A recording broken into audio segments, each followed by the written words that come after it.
idea that China is going to end up like a Western-style society is a nonsense.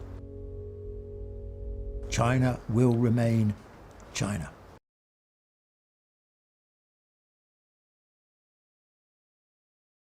China has only been a nation state since, roughly speaking, the 1880s. That's roughly speaking 140 years.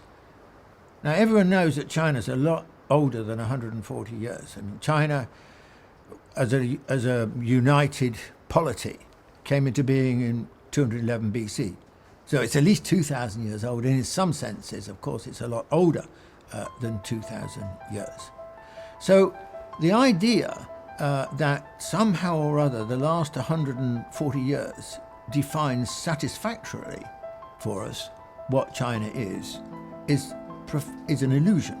And if you want to understand China's development and what it means for what being Chinese means for the Chinese and what China means for the Chinese, then it's not the last 140 years that gives us this. It is that civilizational history. What am I thinking of here?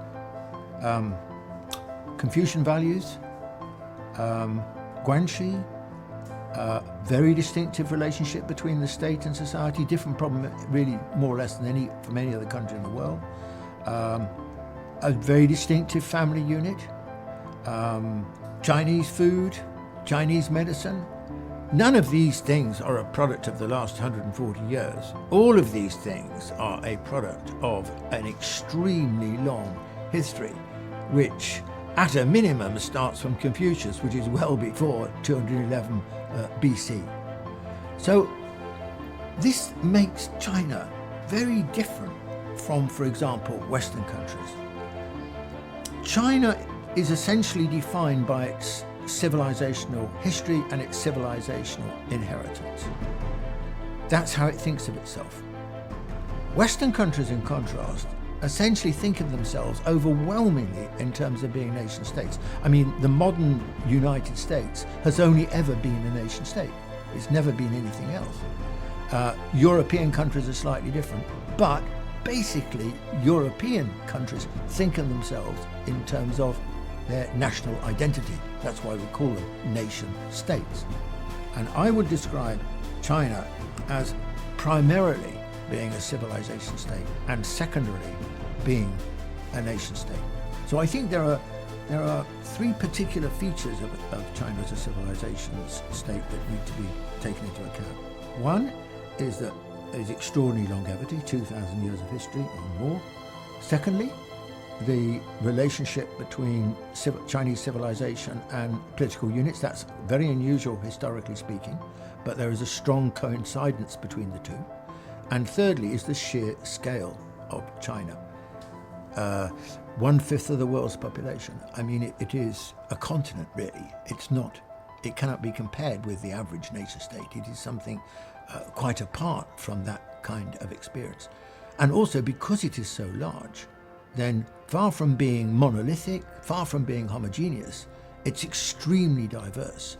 And it's not one form of governance from Beijing, but there are many layers of governance. And for example, the provincial governments are a lot stronger and a lot more important than the vast majority of nation states around the world. So when we look at China, we don't look at one nation, one system, which is the classic pattern in a nation state. We look at one civilization, in many respects, several systems. Let me give you two examples of how this has left such a big, a marked difference, a markedly different footprint on China compared with Europe. Now, if you go back 2,000 years, Europe was united in the Holy Roman Empire, and China was divided into many different warring states. Now, over the next 2,000 years, Europe and China went in exactly the opposite directions. Europe started off united and then steadily fragmented and divided into many different territorial units. And ultimately today, when we think of Europe, we think of lots of different nation states. Sure, there's a European Union, but the major claim on people's allegiance in European countries, all of them, is their nation state, not the European Union. Now take China. Now China started off very divided, but over the next 2,000 years, waxing and waning as a process, it became a very large unified country. And the Chinese think of themselves in those terms and have a strong allegiance to that idea, not least because the periods of division were usually associated with the worst periods for people in Chinese history. So here we have a contrast. Default mode of Europe, division into lots of different nation states, little nation states. Default mode of China as a great united country.